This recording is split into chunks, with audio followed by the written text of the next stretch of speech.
프랑스가 출산율이 유럽에선 제일 높은 나라라고 볼 수 있지 않습니까? 2022년 기준 출산율이 1.79.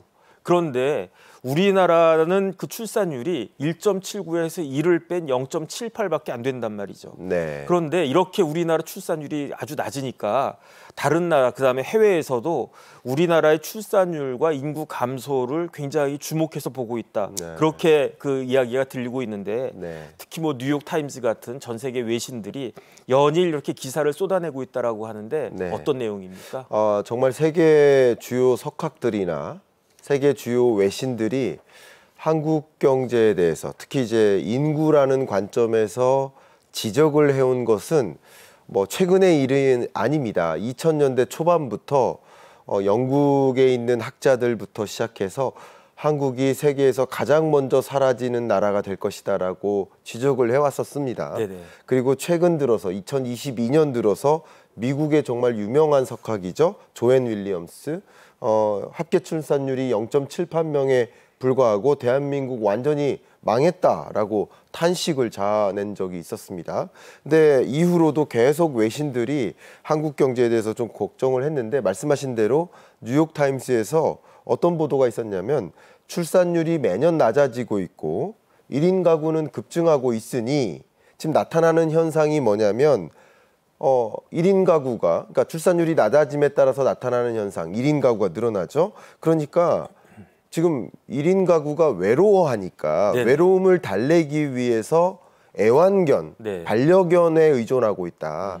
그러니까 반려견에 의존하다 보니까 산부인과는 사라지고 네네. 출산율이 떨어지니까 말이죠. 산부인과는 점차 온데간데 없어지고 동물병원만 생기고 있다. 그게 사실 우리나라 현실입니다. 그 현실을 네네. 뉴욕타임즈가 보도한 겁니다. 네네. 예, 희화하듯이 보도했었고요. 또 월스트리트저널에서는 어떤 표현을 했었냐면 유모차 판매량이 2019년 대비해서 4배 증가했다. 네네. 근데 유아용 유모차는 오히려 증가세가 주춤해지고 있는데 네네. 그래서 이 유모차, 그러니까 이 반려견 유모차는 증가하고 있는데 뭐 개모차라고도 그렇죠, 하던데요. 개모차. 네네. 개모차는 폭발적으로 증가하고 있는데 이 유모차는 정체되고 있으니까 이게 넘어섰다. 이런 보도도 이제 제시가 됐었고요. 뭐 그밖에 CNN 방송 같은 경우도 보육시설 수는 줄어들고 있는데 노인 보양시설 수는 늘어나고 있다. 네네. 고령화 현상을 네네. 빗대어서 설명했고요. 네네. 또 한국군의 최대 적수는 저출산 현상이다. 맞습니다. 네네. 그러니까 이제 군사력 문제가 좀 심각할 수 있다라는 이야기죠. 이런 여러 가지 관점에서 인구 문제를 뭐 학자나 외신들이 지적하고 있는 모습들은 정말 계속 연일 이어지고 있다고 볼 수 있겠습니다. 네네. 아무리 강아지가 이뻐도 아이만 하겠습니까? 그런데 참 우리나라 현실이 심각한 것 같습니다. 그런데 이런 저출산이 비단 우리나라만의 문제는 아닌 것 같습니다. 네. 뭐 아프리카나 일부 지역을 제외하고는 전 세계적으로 저출산이 문제가 되고 심지어 이 저출산이 이른바 뉴노멀이라고까지 하는데 네. 어느 정도이길래 이런 이야기가 나오고 있습니까? 일단 인구가 줄어들지 않으려면 네네. 그러니까 합계 출산율이라는 개념을 가지고 봤을 때 합계 출산율의 개념은 소위 여성 한 명이 가임 기간 동안 몇 명의 아이를 낳는가를 보여주는 것인데 네네. 여성 한 명이 가임 기간 동안 통상 네. 2명의 아이를 낳아야 인구가 감소하지 않겠죠. 그렇죠. 근데 중간에 뭐 죄송한 표현이지만 네네. 사망하는 경우가 있기 때문에 네네. 평균 2.1명에서 2.2명 정도를 출산해야 그러니까 10% 정도는 더 출산이 그렇죠. 돼야. 네. 그래야 인구가 통상적으로 감소하지 않는 것이라고 우리는 가정할 필요가 있겠습니다. 그러면 합계 출산율이 2.1명이 안 되는 나라들을 헤아려 보면 되겠죠. 네네. 네, 그렇게 헤아려 보면 대부분의 나라들이 그렇습니다. 그러니까 네네. 굳이 따지면 2021년 기준으로 보면 합계 출산율이 2.1명이 안 되는 나라가 124개국입니다. 124개국. 근데 네. 2010년, 약 10년 전과 비교하면 네네. 98개국에서 네. 한 25%가량이 늘어난 거예요. 네네. 그러니까 지금 전 세계적으로 인구가 늘어나고는 있어요. 근데 인구가 줄어드는 나라가 많고요. 네네. 인구가 늘어나는 지역은 앞에 말씀하신 것처럼 아프리카 주요 지역, 네네. 그리고 인도나 몇몇 아시아 주요 지역, 그러니까 신흥국들을 중심으로 인구가 늘어나고 있을 뿐이고 네네. 선진국들이나 OECD 회원국이나 이런 주요국들을 중심으로 해서는 인구가 뚜렷하게 줄어들고 있다. 앞에 말씀하셨던 것처럼 네네. 프랑스, 이 유러피언 국가 중에서 출산율이 제일 높은 나라가 출산율이 1.79명이라고 하셨잖아요. 그러니까 2명이 안 된다니. 그렇죠. 역시 네네. 인구가 감소하는 나라인 건 맞습니다. 맞습니다. 네네. 근데 그게 제일 높은 출산율이라고 하셨잖아요. 네네. 그런 것처럼 전 세계적으로 많은 국가들이 인구가 감소하는 나라에 속하는데 그런데 아프리카 지역이라든가 몇몇 신흥국들을 중심으로는 인구가 좀 폭발적으로 늘어나다 보니 네네. 전 세계 인구는 늘어나고 있는 현상이다. 네. 이렇게 좀 규명해 보시면 어떨까 생각합니다. 조금 전에 그래프에서 제가 인상 깊었던 게 네. 이스라엘이 3명으로 제일 높더라고요. 네, 그렇습니다. 그런데 이제 그 이스라엘은 뭐 조그만한 나라니까 그렇다고 치고 전 세계 인구 대국이라고 하면 첫 번째로 중국, 네. 두 번째로 인도, 그 다음에 미국도 인구가 굉장히 많은 나라들인데 네. 이런 나라들의 상황은 어떻습니까? 네, 일단 미국조차도 자 인구 순으로 제가 1위부터 나열을 하면 네. 1위가 이미 인도로 바뀌었죠. 중국이 아니에요? 예, 중국이 아닙니다. 네네. 그러니까 23년에 바뀌었습니다. 1위가 인도고요. 2위가 중국입니다. 그리고 3위가 미국이에요. 4위가 인도네시아입니다. 인도네시아. 인도네시아가 그렇습니다. 1, 2, 3, 4위 이렇게 되고요. 네네. 근데 미국 같은 경우 합계 출산율이 1.62명입니다. 네. 인구 대국인 건 맞아요. 네네. 그리고 나름 잘 관리하고 있는 것도 맞아요. 네네. 그러나 여전히 1.62명이기 때문에 지금 대선을 앞에 두고 있잖아요. 네네. 그러니까 이 대선 후보 트럼프와 해리스가 네네. 둘 다 공약상에서 어떻게 합계 출산율을 끌어올릴 것인가에 대한 공약을 내걸고 있지 않겠습니까? 네네. 그 공약들을 잠깐 설명드리면 트럼프 같은 경우는 자녀 보너스 그리고 시험관 비용을 지원해주겠다. 네. 라는 것을 공약으로 내걸고 있고요. 해리스 같은 경우는 자녀 세액공제를 제안하고 있습니다. 이런 네네. 정책 공약에도 저출산 대책을 담고 있다라는 것을 생각해 보면 그만큼 저출산을 극복하기 위한 양 당의 양 후보의 노력이 이미 고민이 담겨 있구나라는 것을 생각해 볼 수 있겠고요. 네네. 중국 같은 경우는 이미 인구가 중국으로부터 이탈하고 있는 현상도 있고요. 그리고 인구가 출산율이 떨어져서 인구가 감소하고 있는 현상도 있고요. 네네. 이것은 출산 정책을 잘못 오기해서 그런 것도 있습니다. 네네. 그러니까 과거에 오히려 인구가 많아지는 것이 국가의 짐이 된다라는 잘못된 판단하에 한 명만 나오라고 예, 그러잖아요. 출산을 네네. 억제하는 정책을 잘못 세웠다가 네네. 나중에 또 출산을 늘려보고자 하는 정책을 또 가동하다가 그게 또 지금은 잘 들어맞지 않는 그렇죠. 예, 그런 엇박자가 나는 경향도 있는데 그런데 지금 같은 경우는 인도가 작년 기준으로 중국을 앞질렀어요. 네. 근데 인도 같은 경우도 지금 고작 출산율이 2.1명입니다. 2.1명. 예, 고작 지금의 인구 수를 유지하는 수준밖에 안 돼요. 네네. 그러니까 전반적으로 이런 인구 대국들도 인구가 사실은 정체되거나 줄어드는 국면에 있다. 이렇게 표현해 볼 수 있겠습니다. 그러니까 중국 합계 출산율이 1971년에는 5.5명이었대요. 네, 그렇습니다. 그러다가 2023년에 좀 전에 교수님 말씀하신 것처럼 한 명 수준까지 아주 그냥 드라마틱하게 떨어졌으니까 네. 참 그렇다는 생각이 들고 그런데 이렇게 저출산 문제가 전 세계적인 문제인데 왜 외신들은 우리나라만 가지고 뭐라고 그럽니까? 그것은 특별한 이유가 있습니다. 네네. 유독 출산율이 낮아서이고요. 네네. 그리고 유독 출산율이 빠르게 떨어져서입니다. 이 두 네. 가지를 좀 말씀드릴게요. 우리나라의 출생아 수가 유독 가파르게 줄어들고 있고 첫 번째 그리고 그 출산율이 유독 낮아서이다라는 말씀을 드리도록 하겠습니다. 여기 제시된 그래프를 보시는 것처럼 우리나라 출산율 0.78명에서 0.72명으로 네. 유독 강하게 떨어지고 있고요. 그러네요. 예, 그리고 이 값은 세계에서 가장 낮은 수준인데요. 가장 낮은 수준이다라는 말을 좀 돌려 말했는데요. 세계에서 226위입니다.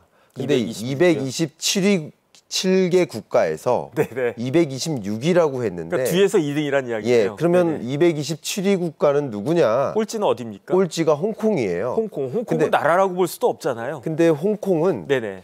예외로 둬야 됩니다. 네네. 왜냐하면 홍콩 같은 경우는 지금 어려운 상황입니다. 네네. 여러분 잘 아시겠지만 홍콩 엑소더스 네. 국가보안법이 통과된 이후에 시민들이 대탈출로 국가를 이탈하고 있고 거의 전쟁을 방불케 하는 상황. 네네. 예, 이런 상황에 놓여 있고 출산율이 정말 강하게 하락하고 있고 홍콩을 떠나고 있고 정치적으로 굉장히 불안한 상황에 놓여 있기 때문에 뭐 정상적인 나라의 형태라고도 볼 수 없겠지만 정치적으로 매우 불안한 상황에 놓여 있기 때문에 홍콩을 제외한 그 다른 나라들 중 최하위의 출산율에 놓여 있고 그리고 그 출산율마저 가장 강하게 떨어지고 있다라는 것은 우리가 주목을 해봐야 되는 상황 아닌가. 이것을 좀 예의주시해야 되자. 오히려 좀 이런 외신들이 네네. 비아냥거리듯이 좀 지적하는 것은 있겠지만 네. 그것을 그냥 못마땅하다라고 보는 것이 아니라 그 팩트만큼은 받아들일 건 받아들이고 네네. 오히려 우리가 어떻게 대응할지를 고민하고 방향성을 모색하는 것이 우리 한국 경제로서는 더 나은 방향성이 아닐까라는 네. 생각을 갖고 있습니다. 어쨌든 심각한 문제네요. 심각하게 받아들여야 될 것 같습니다. 그런데 이렇게 저출산 문제를 우리나라보다 먼저 겪은 나라들이 있잖아요. 그렇습니다. 뭐 특히 이제 유럽이나 그 중에서도 또 일본 같은 나라들은 네. 우리가 어렸을 때는 일본은 저출산이 문제가 된다 이런 이야기를 들었었는데 그런 나라들은 이른바 선진국들은 어떤 대책을 세웠고 네. 그다음에 그러한 정책들이 어떤 결과를 낳았습니까? 자, 이 부분을 좀 말씀드리겠습니다. 네네. 그러니까 이 저출산 대책들을 지금부터 말씀드릴 텐데요. 몇몇 이 고령 사회를 경험한 또 저출산 사회를 경험한 이런 몇몇 주요 유러피언 국가들의 경험을 그리고 그들의 대응 정책을 여러분께 공유해 드리겠지만 그 왕도가 있다라는 말씀을 드리는 게 아닙니다. 네네. 그렇게 정책을 가동했고 막대한 예산을 쓰긴 썼지만 사실 출산율이 떨어지다가 다시 올라가기도 했어요. 네네. 그러다가 영영 올라가는 게 아니라 다시 떨어지기도 했기 때문에 이게 무조건적인 좋은 방법이다. 뭐 만병통치약이다 이런 말씀을 드리는 건 아닙니다. 그러나 이런 여러 가지 정책들을 종합해서 우리 한국에게 있어서는 어떤 방법이 좋을까를 모색하는 것이 좋을까 이렇게 참조해보는 수단이 됐으면 좋겠다라는 의견을 드려보고자 합니다. 네네. 가장 먼저 말씀드리는 것이 헝가리입니다. 헝가리. 예, 14년째 헝가리를 통치해온 총리죠. 오르반 총리. 핵심 정책이 바로 출산 장려 정책인데요. 네네. 헝가리는 3명 이상의 자녀를 약속하면 15만 달러, 그러니까 우리나라로 2억 원 정도 됩니다. 네네. 대출을 받을 수 있도록 대출. 네네. 네, 해주고요. 또 4명 이상을 출산한 여성에게는 평생 소득세를 면제시켜주는. 평생이요. 예, 네네. 평생 소득세 면제. 이렇게 해주는 출산 장려책을 도입합니다. 네. 그래서 실제 합계 출산율이 역사상 최저치였었어요. 그러다가 2010년 1.2명이었습니다. 네네. 그러다가 1.6명 수준까지 끌어올렸습니다. 그랬지만 다시 하락해서 1.5명으로 떨어진 바 있습니다. 그래서 네네. 어쨌든 상당 부분 끌어올린 건 사실이고 끌어올렸지만 이것도 영영 끌어올려지는 그런 정책은 아니고 한계점들은 있다라는 말씀 먼저 드리고요. 네네. 두 번째, 가장 여러분들께 익숙한 복지국가 하면 노르웨이 네네. 하면 복지국가. 이 노르웨이에서도 아기를 낳으면 부모 모두에게 1년 동안의 유급휴가를 주는 이런 정책을 가동합니다. 네네. 그만큼 복지비를 많이 갖고 있는 그 나라의 모습이기 때문에 그렇고요. 여성에게 양육 부담이 쏠리지 않도록 남편도 15주 동안의 육아휴직을 의무적으로 사용하게 이렇게 제도를 만듭니다. 그래서 합계 출산율도 올라가는 일이 있었는데요. 다만 반등은 했지만 반등 후에 또 하락을 다시 해서 1.4명에 그칩니다. 그래서 제가 지금 말씀드리고자 하는 것은 여러 주요 선진국들의 이 저출산 대책들을 종합해 볼 때 뭐 저리의 대출이라든가 소득세 면제라든가 또 휴가 제도 또 무료 불임 치료 이런 여러 가지 출산 장려책을 고민해 볼 수 있고 그렇지만 이런 재정 정책만으로 출산을 유도할 수만은 없다. 영구적인 출산을 유도할 수만은 없다. 그러면 어떻게 해야 되느냐? 근본적인 문화적인 측면에서의 접근.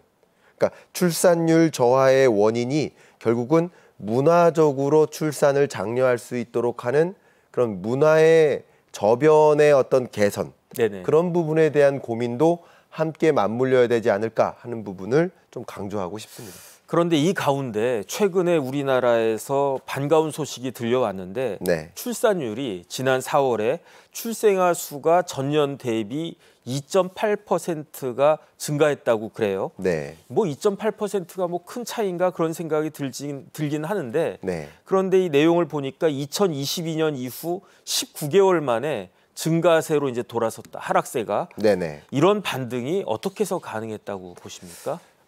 뭐 어쨌든 네네. 반등한 거니까 좋은 거죠. 네네. 예, 그마저도 반등하지 않으면 좀 속상한 일이지만 어쨌든 반등한 건 좋긴 좋은 겁니다. 그러나 통계적으로 좀 내부적으로 들어가 보면 이 올해 4월에 국내 출생아 수가 1년 전보다 500명 정도 넘게 늘긴 늘었습니다.